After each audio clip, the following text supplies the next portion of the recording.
So dito po natin kukunin, kapatid, ang atin pong pag-uusapan ngayong umagang ito. Gusto ko po basahin po natin lahat.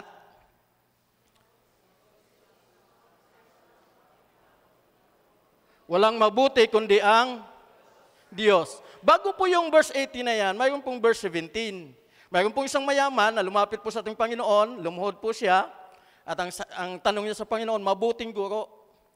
Sabi niya, ano po ang dapat kong gawin upang makamtan ang buhay na walang hanggan? Sabi po nung mayaman. Kaya yun po ang sagot ni Jesus. Sumagot si Jesus, bakit mo ako tinatawag na mabuti?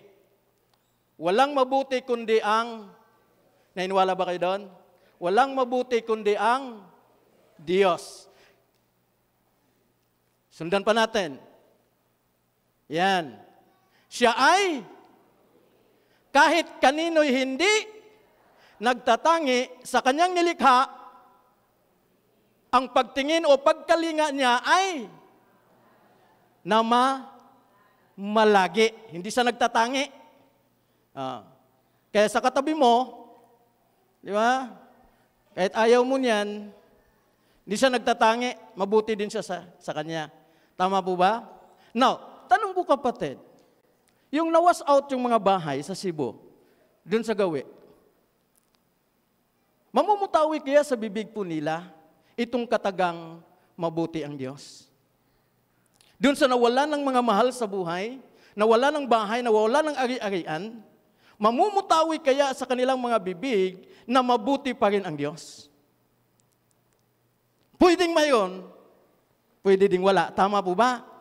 Pero sa mga anak ng Diyos na narito sa loob ng iglesyang ito ngayon, dapat proud ka na sabihing mabuti ang Diyos sa buhay mo.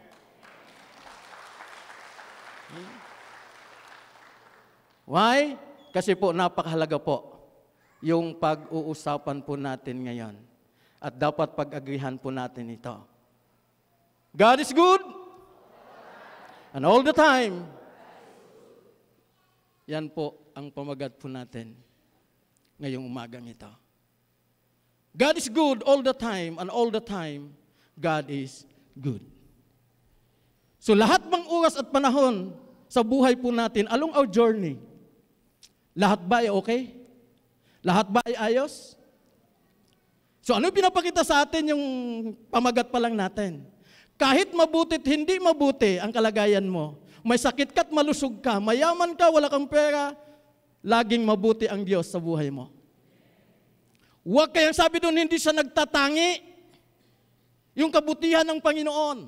At go farther, maunawaan natin, maintindihan natin, bakit yan ang pamagat po natin.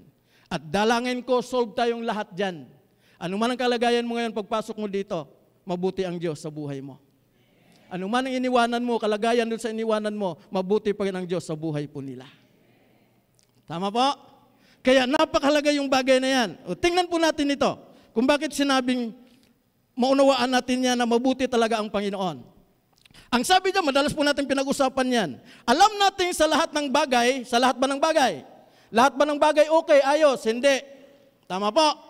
Ang Diyos ay gumagawang kasama ang mga nagmamahal sa Kanya. Ang mga tinawag ayon sa Kanyang panukala sa kanilang. Sino ang kasamang gumagawa? Ano dapat ang makita ng Panginoon? Bubuti. Panginoon, bakit hindi mabuti yung nangyari sa akin ngayon? Bakit negatibo? Bakit masama? Hindi pa yan ang resulta. Hindi pa yan. Hintayin mo. On the way na. Yung mabuti mo. Kasi ang plano ng Panginoon at ang panukala ng Panginoon ay ikabubuti ng lahat. Tama po ba? Jeremiah 29:11, yung sinasabi na doon. Kaya napakahalaga kapatid, na maunawaan mo, alam mong sitwasyon mo ngayon. Huwag mong tingnan yun. Ang tingnan mo yung sinasabi ng Panginoon, bakit ka dumaan sa process na yon? Dahil ang gusto ng Panginoon, maranasan mo, maramdaman mo, makuha mo yung reward, makuha mo yung blessing at the end na ikabubuti ng buhay mo. Hindi ka papariwa ng bawat isa po sa atin. Kaya napakahalaga kapatid, anumang mayroon ka ngayon, especially yung buhay mo. Yung buhay natin ngayon is a gift. Tama po ba? Agree ba kayo? Anumang mayroon ka ngayon ay kaloob din ng Panginoon yan. Tama ba? Sino mang nasa katabi mo na yan ay kaloob din ng Diyos yan na maging katabi mo ngayon. Tama? Why? Kasi Napakaraming upuan, bakit sa tabi mo umupo? Ibinigay sa iyo ng Diyos yan ngayong umagang ito. Hindi for the sake lang na may katabi ka. May reason ang Diyos kung bakit itinabi sa iyo. Baka kailangan Kanya. O ikaw ang may kailangan sa Kanya. Tama po. Kaya ang sabi dito kapatid ng Panginoon, bawat kaloob na mabuti ay ganap at buhat sa langit. Mula sa Ama na lumikha ang mga tanglaw sa langit, hindi niya tayo iniwan o pinabayaan man sa dilim. Now, ano ibig sabihin kapatid? Ano ibig sabihin dito ng Panginoon? Bakit naging mabuti yung nasa iyo ngayon? Kasi mabuti ang nagkaloob sa iyo. Hindi po yung ibinigay sa iyo ang mabuti, kundi kung sino yung nagbigay sa iyo. It's not about the regalo. It's about kung sino yung nagregalo sa iyo. Dahil mabuti ang Ama na nagbibigay sa iyo ng buhay. Kaya, mabuti yung buhay na yon na ibinigay sa iyo. Ang problema, yung steward na pinagkatiwala sa atin, hindi natin ito pinapahalagahan. Kaya napapariwara yung bagay na ipinagkaloob sa atin ng Diyos. Pero yung bagay na yon ay mabuti yon. Why? Mabuti po ang nagkaloob niyan sa bawat isa sa atin. Tama po, mga magulang ko? Ngayon, tingnan nyo kapatid. Gaya na sinabi ko sa inyo kanina, hindi dahil maganda kalagayan mo ngayon, ayos yung puso mo sa Diyos, ay doon lang mabuti ang Panginoon sa buhay mo. Paano yung mga tao na hindi natin nakakasama, hindi na mabuti ang Diyos sa kanila? Kapatid, ang kabutihan ng Panginoon, hindi po pwedeng alisin o takpan sa anumang buhay na mayroon tayo. Dahil kalikasan ng Diyos yan. Kahit ano pa tayo, manatili siyang mabuti sa buhay mo, sa buhay ko. Yun ang Diyos na sinasamba natin sa lugar na ito. Yun ang Diyos na pinupuntahan natin sa lugar na ito. Hindi dahil mabuti kung sino man sa atin ngayon, kundi dahil mabuti ang Diyos na nagdala sa iyo sa lugar na ito. Yun po ang pinaka-the best kapatid na makita po natin lahat. Kasi kung tayo ang magtinginan sa bawat isa kapatid, lahat tayo mabibigo. Pero pag ang Diyos na pinakamabuti sa lahat ng bagay, wala tayong pwedeng ipintas sa Kanya. Tama po ba mga magulang ko, mga kapatid ko? Okay? Ano man ang kalagayan natin, ano ang sitwasyon natin? May bagyo tayo, signal number, ilan ba? 10. O kahit 10 yan. Di ba? Kaya mas lalong palakasin natin ang signal ng Diyos sa loob ng iglesyang ito.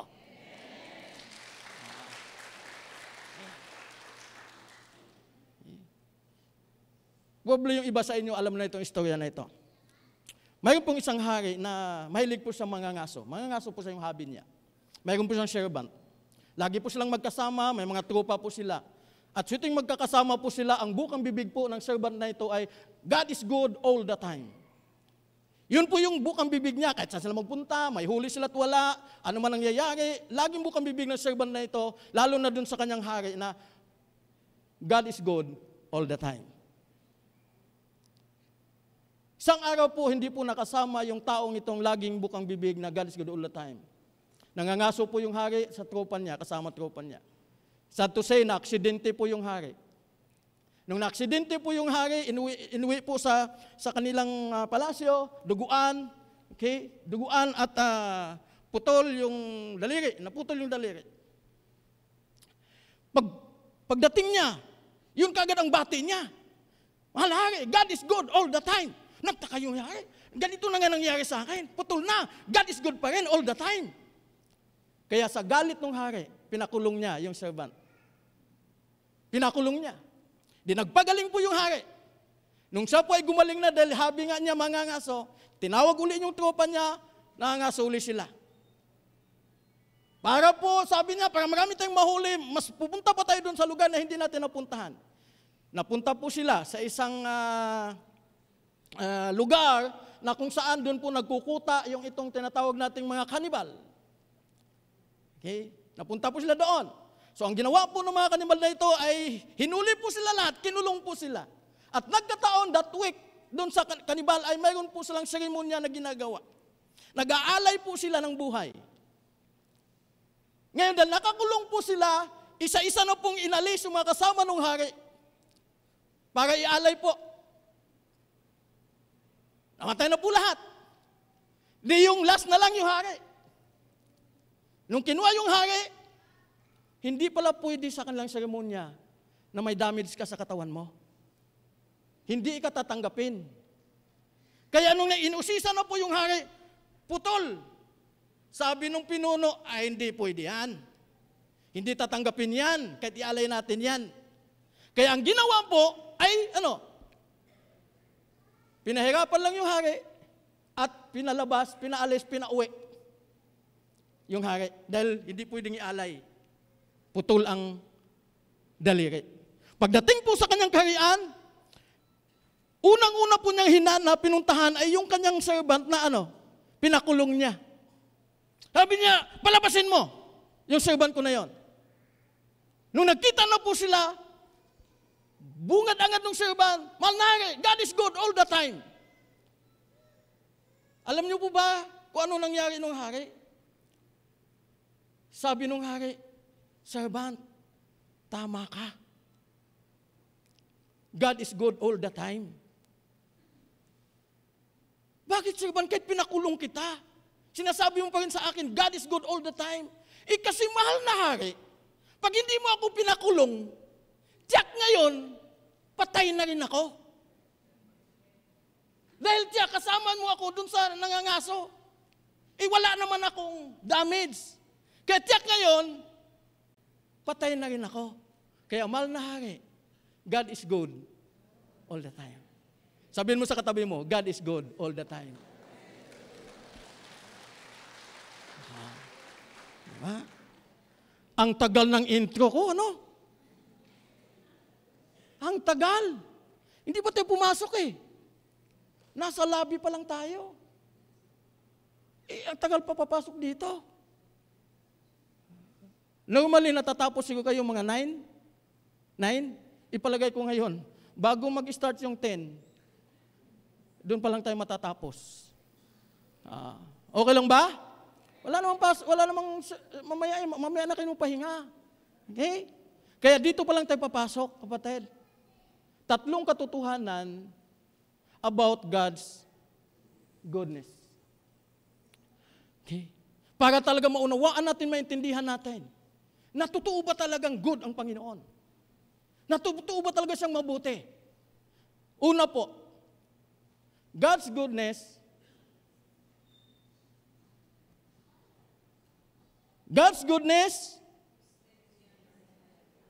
extend beyond our time. No, ibig sabihin yan, hindi lang siya mabuti ngayon dahil nakaupo ka, nakasamba ka. Nung nasa bahay ka pa lang, mabuti na siya sa'yo. Kahapon pa lang, mabuti na siya sa'yo. Hindi po nalilimitahan ng oras dahil okay ka, ayos ka, nakasamba ka, nakagawa ka sa kalooban ng Panginoon, nakasunod ka, doon mabuti ang Diyos sa'yo. Pag hindi mo nagawa ang kalooban ng Panginoon, nagmumurn ka, nagmumuko ka, kasi nagkasala ka, hindi po nawawala ang kabutihan ng Panginoon doon. Patuloy siyang naging mabuti sa bawat isa sa atin. At alam niyo, ang kabutihan ng Panginoon, generation to generation. Thousands of generation ang kabutihan po ng Panginoon sa buhay po natin. Kaya ang sabi dito, kapatid, sapagkat ang Panginoon ay mabuti, ang kanyang kagandahang loob ay magpakailanman at ang kanyang pagtatapat sa lahat ng salit-saling lahi. Lahat ng salit-saling lahi. Mabuti na ang Diyos sa mga ninuno natin. Sa mga lulot-lula natin. Sa mga nanay-tatay natin. At pati sa mga apo sa tuhod po natin. Matiling mabuti ang Diyos. Ganun po, kapatid. Walang kailanman, magpakailanman ang kabutihan ng Panginoon. Ang tipang pangako'y laging nasa isip niya kailanman. Ang mga pangakong kanyang binitawan sa lahat ng angkan, thousands generation. Thousands generation. Hanggang sa pagbabalik na ito ng ating Panginoon. Yung kabutihan ng Diyos. Hindi natin pwedeng alisin. Kahit mapapahamak pa tayo ngayon, hindi natin pwedeng alisin na mabuti ang Diyos. Kaya nga nung nangyari doon sa Visayas, hindi ko mo nangyari sa kanila yon na hindi mabuti ang Diyos sa kanila. Mamaya, mas lalo mo unawaan natin yan sa pangalawang punto siguro. Kasi mayroon tayong mga 7 puntos. Kaya, mag-seatbelt na kayo. Ano sabi dyan? Ang tipan ng Diyos ay unang ginawa niya. Kanino? Kay Abraham. At may pangako rin ginawa. Kanino? Kay Abraham, sa anak ni Abraham. Ano pa? Sa harap ni, ang pangakong ito'y kanyang para sa Israel. Ang tipan na ito ay, ibig sabihin kapatid, ang kabutihan ng Panginoon ay walang hanggan. Mula kay Abraham, kay Isaac, kay Jacob, sa lahat ng Israelita. Pastor, para sa Israelita lang yan. Pwede nating sabihin. Tama po ba? Alam nyo ba na we are spiritual Israelites? Tama po? Alam nyo ba kapatid, na pag nabago ka talaga, nabago yung puso't kalooban mo, nabago ka talaga, nababago talaga. Alam nyo ba na ikaw ang tunay na Hudyo? Alam nyo ba yon? Yun ang sabi sa Roma chapter 2 verse 29, basahin ninyo. Ang tunay na Hudyo ay yung nabago ang puso't kalooban. Kaya sa gusto po natin, pag totoo talagang nakita mo at alam mo mismo na nabago ka ng puso't kalooban mo ayon sa kalooban ng Diyos, to the power of the Holy Spirit, ikaw ang tunay na Hudyo.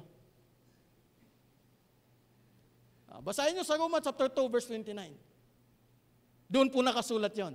Kaya huwag nating sabihin na hindi para sa atin. The principle of the Word of God ay pangwalang hanggan kahit sa kanila nang usap.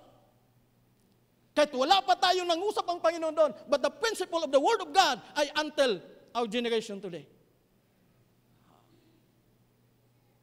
Kaya mahalaga po maunawaan natin yan, mga magulang ko. Kaya ang sabi dito, kaya nga pinapakita ko sa inyo para undawin na yung mga bagay na ito. Sinabi ng Diyos, ang lupain ka na ay ikaw ang, sino ang kukuha? Sabi mo sa katabi, ikaw yun. Ikaw ang kukuha. Bilang bahagi mo sa aking pangako na, tagapagmana ka pala, sabihin mo sa katabi mo, ikaw ang kukuha sa mamanahin mo. Ano pa sabi? Kayo'y malapit na, kaya undawin na eh. Sabihin mo sa katabi mo ulit, malapit na pala.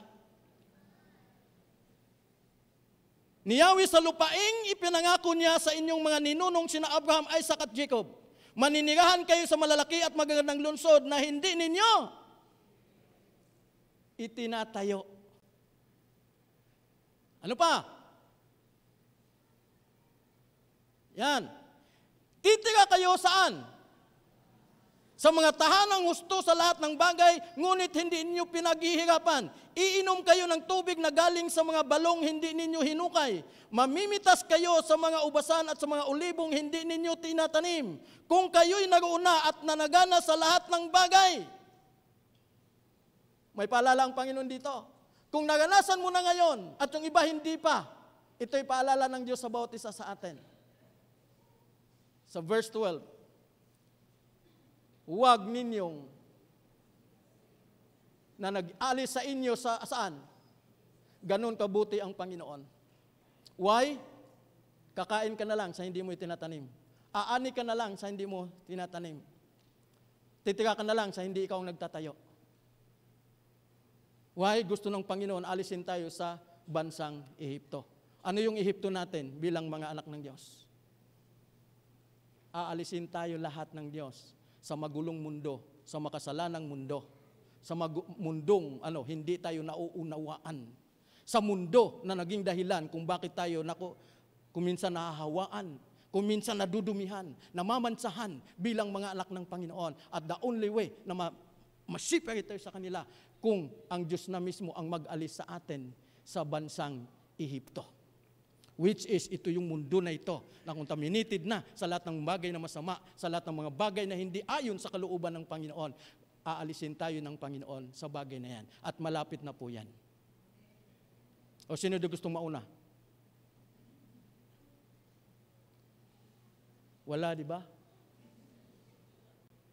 Walang gustong mauna. Why? Hinihintay pa natin yung bagyo, signal number 10. Walang darating, kapatid, na signal number 10. Okay? Ganun po kabutihan ng Panginoon.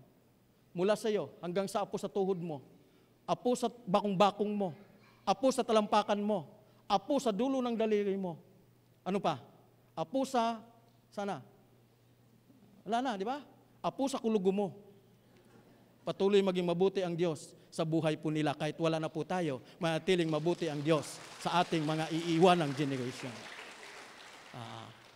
Tama po ba, mga magulang ko, mga kapatid ko? Ganun kabuti ang Diyos na sinasamba natin dito. Kaya hindi kayo nagkakamali kung bakit pumupunta tayo dito. At hindi ka nagkakamali ang Diyos kung bakit dito tayo dinadala. Dahil ang Diyos na nandito ay napakabuti sa iyo. Okay? Kaya extend beyond our time, kapatid. Pangalawa, God's goodness. Extend beyond our, hindi natin kung minsan maunawaan, maintindihan, maarok ang kabutihan po ng Panginoon. Why? Kasi kung minsan, why the righteous suffer? Maunawaan mo kabutihan ng Panginoon? Bakit yung naglilingkod ay dumanas ng ganong klaseng trahedya? Naglilingkod sa Diyos yan. Ang pinaglilingkod mo mabuti. Bakit inalaw niya na maging ganon ang buhay natin? Bakit inalaw niya na na-wash out lahat ng bahay doon? Bakit inalaw niya na maraming namatay? Sa palagay niyo, kapatid, walang anak ng Diyos sa lugar na yon? Sa palagay niyo, walang simbahan doon? Sa palagay niyo, walang mananampalataya doon? I don't think so, kapatid. Pero bakit inalaw ng Panginoon yung bagay na mangyari po sa kanila? Ibig ba sabihin, hindi naging mabuti ang Panginoon sa kanila? Yun nga yun, kapatid. Kung minsan hindi natin maarok, maintindihan, Lord, why you allow this? Lord, bakit mo pinahintulutan na mangyari ito? Kaya kung minsan, di ba? Yan ang nagpapagulo sa atin eh. Hindi ko maunawaan ang kabutihan ng Panginoon kung totoo ba talaga siyang mabuti. Kasi lagi sinasabi ng mabuti ang Diyos. Kung kailan ako sumamba doon, bakit nagkaganito buhay ko? Mabuti ba talaga ang Diyos? Kapatid, huwag kang magdududa. Kahit naranasan mo yon, naranasan natin lahat bagay na yon, mabuti pa rin ang Diyos sa bawat isa sa atin. Kahit hindi natin naunawaan, katulad po nitong passage na ito, alam na po natin lahat yan. Basa!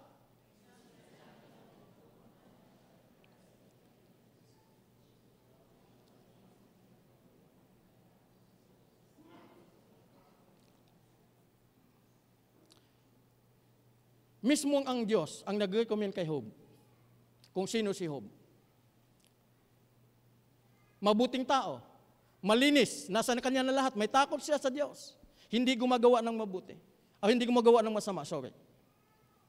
Pero bakit alam na po natin yung passage ng Job? Alam na po natin yung story ng Job. Bakit inalaw ng Diyos yung tragedy ng nangyari kay Job? Patay lahat ng ari-arian. Mga hayop. Kinuha lahat. 10 anak, pinatay lahat. Pati asawa, sinumpa siya. Pati buong katawan niya, nagkabukol-bukol sa sakit. Ngayon, paano sasabihin ni Job, mabuti ang Diyos? Kaya along his journey, sa gitna, nandun yung conversation niya, dun sa 3 kaibigan niya. Pagkatapos ng 3 kaibigan niya, may isang binata pa. Sumingit. Dun sa conversation nila, why? Dahil nangyari yung bagay na yon na hindi may lubos maisip ni Job. Why? Lord, why? Lord, why? Ikaw nag-remember sa akin sa pamamagitan ng mga sinulat na yon. Tapos ngayon nadaanan ko to. Lord, give me the reason. Bakit pa naganap nangyari sa buhay ko ito? Beyond. Yung bagay na yon. Kaya lang, kapatid, hindi nga natin masukat eh. Na kahit gano'n nangyari kay Job, hindi na wala ang kabutihan ng Panginoon dahil mayroon sa at the end, mayroon siyang gustong makita, mayroon siyang gustong maramdaman si Job. Mayroon siyang gustong ma-realize ni Job dahil ayaw ng Diyos even sa buhay natin na hindi natin ma-realize yung isa pang kulang o yung mga bagay pa na at the end baka yun ang mag-cause na mapapahamak ang bawat isa sa atin. Kaya hindi papayag ang Diyos pag ganun ang kalagayan natin, kapatid, gagawa at gagawa ng paraan ng Panginoon para ma-realize natin may something pa pala talagang dapat akong baguhin sa buhay ko. Kasi madalas po ang hope pag pinag-usapan doon lang sa verse chapter 1, chapter 2 na hindi nagkasala si Job. Sino may sabi sa inyo? Kahit sa salita. A longest journey, kapatid. Doon yung makikita, basahin nyo lahat. Yun ang gustong itama, yun ang gustong ituwid ng Diyos dito. Dahil mabuti po ang Panginoon. Kaya nga pagdating doon sa bagay na yun, kapatid, ito, nagsalita na ang Diyos. Huling nangusap, conversation ay ang Diyos na mismo at saka si Job. Kaya ang sabi ng salita ng Panginoon dito, sino kang mag-alinlangan sa aking kaalaman? Lalo namang lumilitaw ang iyong. So ano ibig sabihin? May kamangmangan pa si Job.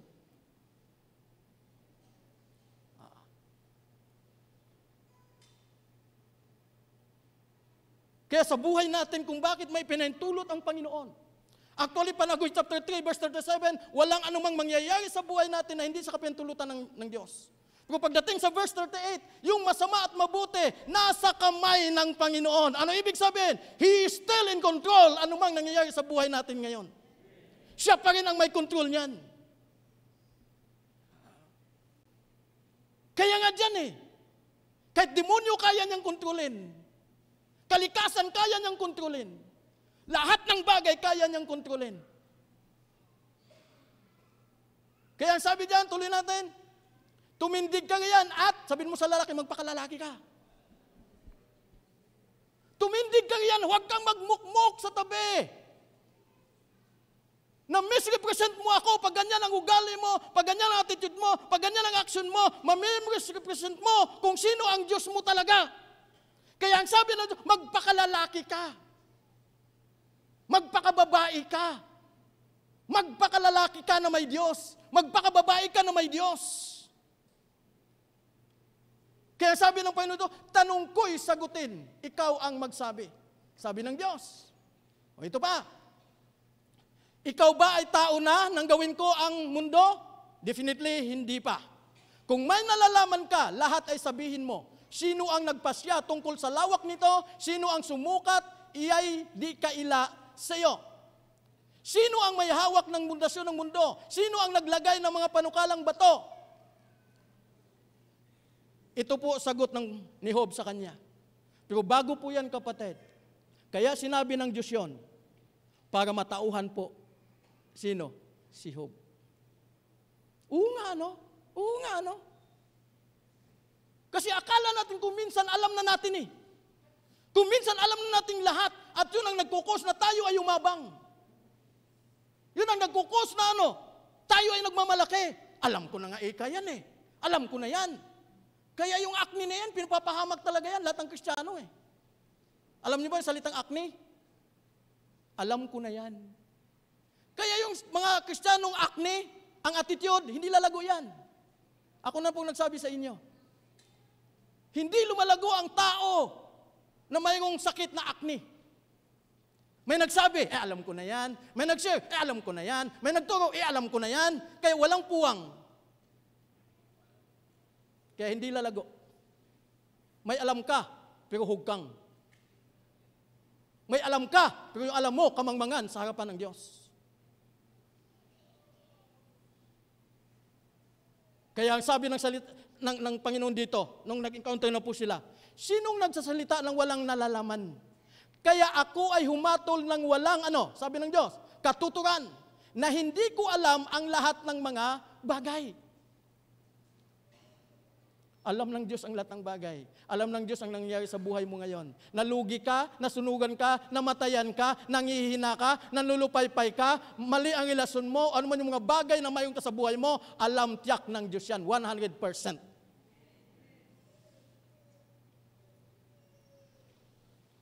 Kaya dito, kapatid, makikita ninyo, sabi ni Job, nakilala kita sa balita lamang. Kita nyo? Iba po yung balita, dagdag bawas.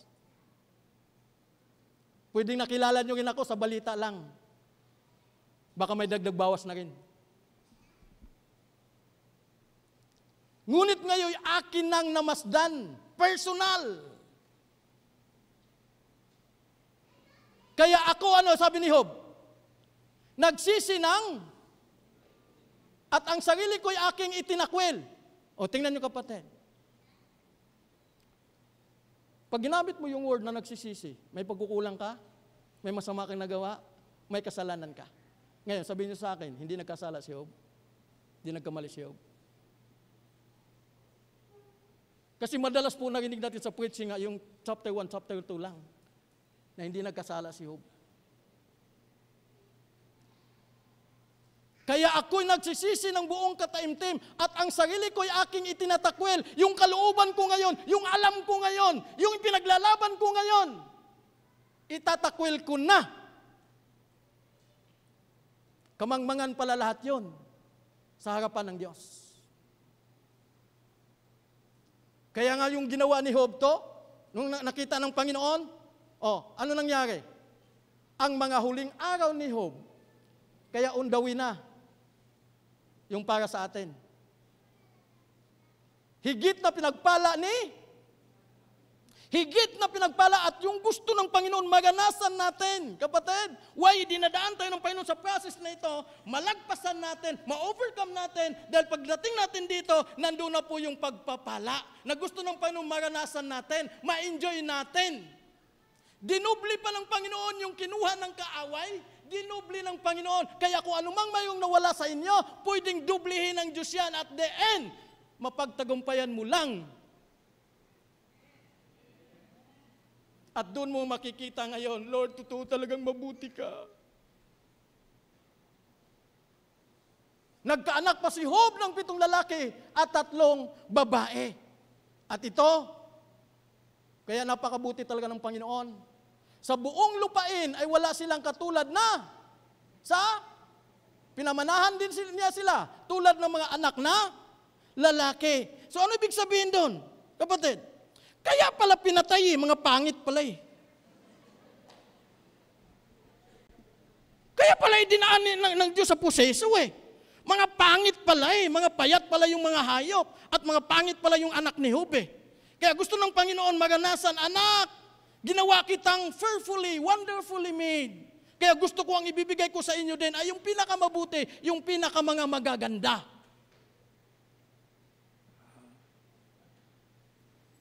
Ay, ngayon magaganda na. Di ba? Hindi yun na. Kasi lahat ng anak ng Diyos maganda. Amen? Sabihin mo na katabi mo, maganda ba yan? Maganda yan. Maganda yan. Okay? So yun yung kapatid. God's goodness, beyond our, yung una? Time. Pangalawa, God's goodness, beyond our understanding. At pangatlo kapatid,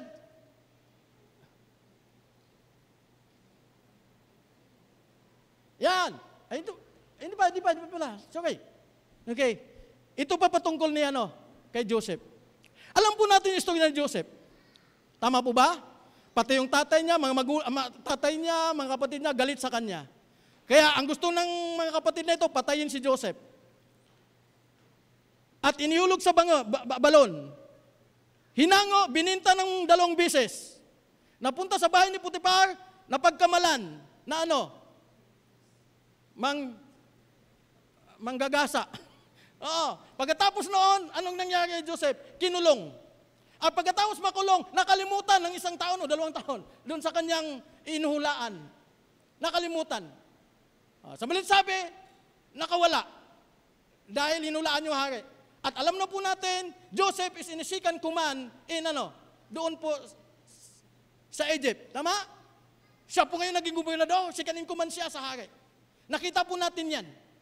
At dumating po yung punto na nagpunta yung mga kapatid, nagkakilanlan po sila, dumating yung tatay, nagkakilanlan po sila, at dumating yung panahon na namatay yung tatay, doon na nangamba talagang husto yung mga kapatid. Patay na ikatatay natin, talagang gaganti sa atin ito. Pero ang sabi ni Joseph, Ano sabi? Ngunit sinabi ni Jose, huwag kayong matakot, hindi ko kayo paghigantihan. Why? Kasi alam ni Joseph, masama nga ang inyong ginagawa sa akin. Subalit, ipinahintulot ng Diyos para saan? Pero kabutihan nakuha na ni Joseph dahil go along the flow lang si Joseph. Dumaan siya sa prosesong napakahirap. Hindi sa sumuko, hindi sa nagreklamo, go on the process lang. Kaya ngayon, doon niya nakikita, Lord, ito pala yung plano mo sa akin talaga. Ito pala yung panukala mo sa akin. Ikabubuti pala talaga hindi lang sa akin, pati sa mga kamag-anak ko, pati sa mga kapatid ko, pati sa buong Israelites. At dahil doon naligtas ang... Kaya kapatid, huwag kang magreklamo kung may pinagdaanan ka ngayon. Baka mayroong purpose ang Lord at the end. At baka ito yung bagay na hiningi mo na doon sa bagay na yon, ikabubuti ng lahat ng pamilya nyo. Negosyo man yan, trabaho man yan, source of income man yan, anuman ginagawa mo ngayon, daan ka lang sa process ni Lord. At the end of the day, makikita mo, ma-enjoy mo na yung fruit of the labor mo na ipinagkaloob sa iyo ng Diyos. Amen? Mga kapatid, okay, ready na ba kayo para tanggapin yon? Okay, bago pa po tayo mag-ready, tapusin mo natin yung pangatlo. Yung apat, mamaya hapon ko na ibigay. Hindi ko ituturo itong umaga, hapon ko na ibibigay yung apat. Sabi, God's goodness, ang sabi doon,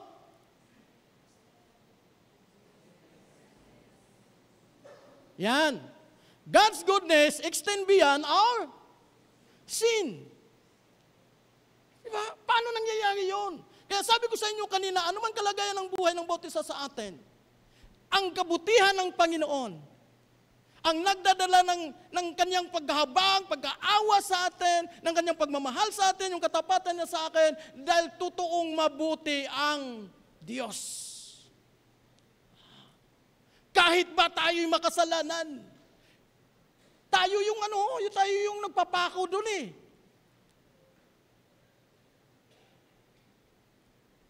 Po yung kabutihan ng Panginoon, hindi lang doon sa nagtanggol sa Kanya, pati yung nagpako sa Kanya, pati yung nag-persecute sa Kanya, mabuti pa rin ang Diyos sa kanila.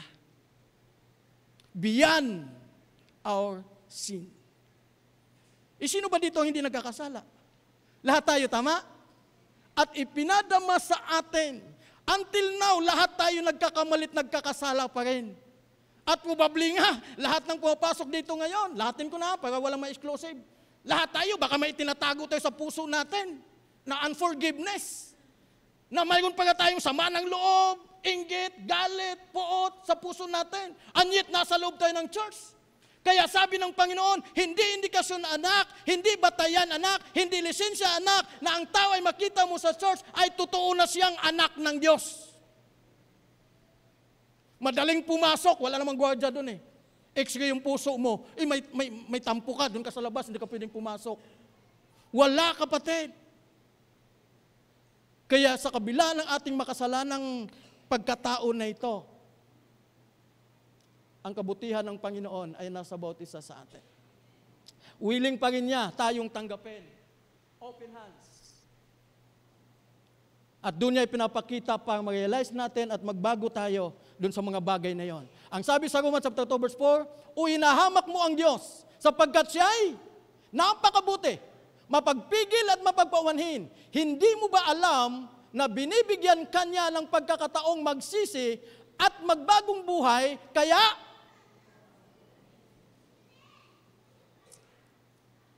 kapatid, hindi tayo maging ganito kung hindi rin tayo, kung hindi ikaw at ako ay isa sa binigyan ng pribilehiyo pagkakataon ng Diyos, nabigyan ng pagsisisi. Kaya napakabuti niya sa bawat isa sa atin. Why? Kasi ang reason niya, kapatid, ayaw talaga niya na ni isa man ay may mapapahamak. 2 Peter chapter 3 verse 9. Ayaw niya na pagbabalik niya, may madatnan siya na hindi pa nakapagsisisi sa kanyang ginawang mga kasalanan. Dahil ayaw niya ni isa ay mapapahamak at hindi niya makasama sa kanyang kaharian. And that's the goodness of God sa buhay po ng sangkatauhan. Binibigyan talaga niya tayo ng pagkakataon, mga magulang ko. Okay? Lahat tayo. No exemption, kapatid. No exemption. Tingnan mo si Peter, di ba? Ilang beses pinagkanulo ang Panginoon? 3. Pero mayroon lang ginawa ang Panginoon. Hindi siya kinausap eh. Lumingon ang Panginoon at ano? Titigan mo ngay katabi mo. Tinititigan eh. Titigilan si Pedro. Hindi nagsasalita ang Diyos. Kasi tingin mo pa lang, may kinoconvict ka na. Titig mo pa lang, mayroon ang ibig sabihin yan. Kaya ang sabi dito kapatid, at naalala nito ang sinabi ng Panginoon, doon niya na-realize, doon niya naalala na bago tumilaw kang manok sa araw na ito, ay may 3 mo akong itatatwa. Lumabas si Pedro at nanangis ng buong saklap o buong pait. Dahil lang sa titig. Kaya kung magkasalay asawa mo, may duda ka, titigan mo. Huwag kang magsalita. Isang araw hingi ng tawad sa iyo yan. Isang araw luluhod sa iyo yan. Dahil yung titig mo nangungusap na magbago ka. Pag hindi ka magbago, patay kang bata ka. Kaya titig mo pa lang, mayroon ka nang ikunukonvi dun sa tao. Titig pa lang ng Panginoon kay Pedro. Na-realize na niya. Mayroon siyang dapat ayusin. Mayroon siyang dapat baguhin. Mga magulang ko, mga kapatid ko. Naramdaman na po ba natin ang kabutihan ng Diyos? Tama po? Hindi na kailangan sa bahay niyo gawin yan. Hindi na kailangan paglabas pa lang. Ngayon pa lang sa upuan niyo, sabihin niyo na sa Lord, Lord, sorry. Mayroon akong, dahil hindi man tayo tinititigan personal ng mata ng Diyos, pero personal, pinarinig sa atin ang salita ng Panginoon na parang may sinasabi ang Diyos, ako yun na. Kailangan ko ng pagsisihan. Kailangan ko ng humingi ng tawad sa iyo, Lord. Ako yun, Lord. Ako yun. Huwag mong sabihin, Lord, dapat nandito si ganito, sa kanya yun eh. Wag, ikaw yun. Ako yun, Lord. Ako yun, Lord. Kaya napakahalaga mga magulang ko. Kaya lang, ito ang invitation ng Panginoon. Ano mang kalagayan mo ngayon, kapatid? May bagyo ka sa buhay ngayon? Kahit ba sabihin, signal number 5 yan. Blessed pa rin tayo. Tama po ba? Pinagpala pa rin tayo. Dahil mayroon tayong isang Diyos na napakabuti sa lahat. Ang gusto lang makita ng Panginoon sa oras na ito, ilapit mo yung puso mo sa Panginoon. Lapit mo yung buong pagkatao mo sa Diyos ngayon. Isip mo, puso mo. Lumapit kayo sa akin, kayong lahat na napapagal at nabibigatan ang inyong pasanin, at kayo'y hingahin ko. Lahat po tayo, pwedeng pagod na. Hindi physical, pwedeng puso natin, isip natin. The only solution ay lumapit po tayo sa Panginoon. Wala pong iba na kung nakikitang solusyon, kapatid. Lumapit po tayo sa Panginoon. Dahil sa invitation ng Panginoon sa bawat isa sa atin ngayon. Pagod ka na sa asawa mo, pagod ka na sa kapatid mo, pagod ka na sa anak mo, pagod ka na sa kapatiran mo, pagod ka na sa lahat ng bagay, ilapit mo sa Panginoon. Makikita mo kung anong pwedeng gawin ng Panginoon. Bibigyan kanyang kapayapaan. Bibigyan ka ng kapahingahan. Pagod ka na sa sakit mo, bibigyan ka niya ng kagalingan. Pagod ka na sa kahinaan mo, bibigyan ka niya ng kalakasan. Dahil ang Diyos, source ng lahat ng ating kailangan. Ganon kabuti ang Panginoon.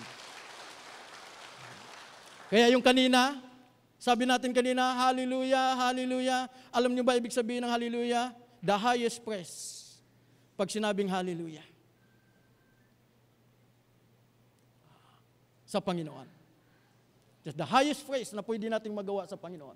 At alam nyo ba, ang salitang hallelujah, kahit nasa Japan ka, kahit nasa Australia ka, kahit nasa saan kang sulok sa buong mundo, maintindihan ang sinasabi mong hallelujah. That's the only word, hallelujah, na maintindihan sa lahat ng lingwahe. Mababasa nyo na lang yan sa Pahayag chapter 19, yung salitang hallelujah. Okay? Yang sabi dito, salita pa ng Panginoon, huwag kayong mag-alala. Hindi ko natatapusin to. Enough is enough. Di ba? Awit ng pagpasalamat sa kabutihan ng Diyos. O magpasalamat tayo sa pagkat siya ay ano? Kasi yung kanyang kabutihan, kapatid, inapuison para talaga awitan mo siya. Para talaga inapuison para pasalamatan mo siya. Wagas ang pag-ibig at nanatili. Kaya sabi ng Panginoon, di ba, Unang Thessalonica chapter 5 verse 18. Give thanks. Diba? Sa lahat ng oras, sa lahat ng bagay, sa lahat ng pagkakataon. Why? Because it is the will of God.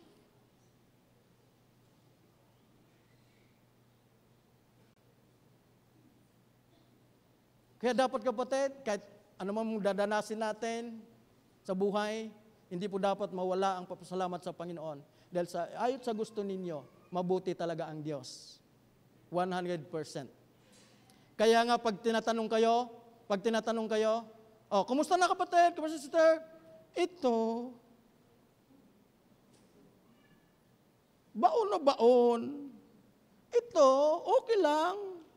Ito. Why? Kasi nakatingin ka doon sa sitwasyon mo. Pero kung titingnan mo ang Diyos, sasabihin mo, ito, paganda ng paganda, payaman ng payaman, pagwapo ng pagwapo. Kasi ang tinitingnan mo, hindi yung present situation mo, kundi ang tinitingnan mo, who God is, who God was sa buhay mo. Yes, totoo! Kaya nga pa ako may nagtanong sa akin, mas ito yang mabuti dahil mabuti ang Diyos. Hindi dahil mabuti yung kalagayan ko, kundi dahil mabuti ang Diyos na pinaglilingkuran ko. Tama ba? Mga kapatid ko? Kaya sabihin mo sa katabi mo, yun ay isagot mo pag may nagkumusta sa iyo. Payaman ng payaman, paganda ng paganda, pagwapo ng pagwapo, pabuti ng pabuti. Hindi kabuti pabuti ng pabuti, hindi kabuti ng kabuti. Masarap gulayin yon. Okay? So yun kapatid, and this is the last verse, okay? Ang sabi doon sa isang salin, purihin si Yahweh sa kanyang pag-ibig niya'y laging tapat, kaya God is good, and all the time, tayo pong lahat ay tumayo.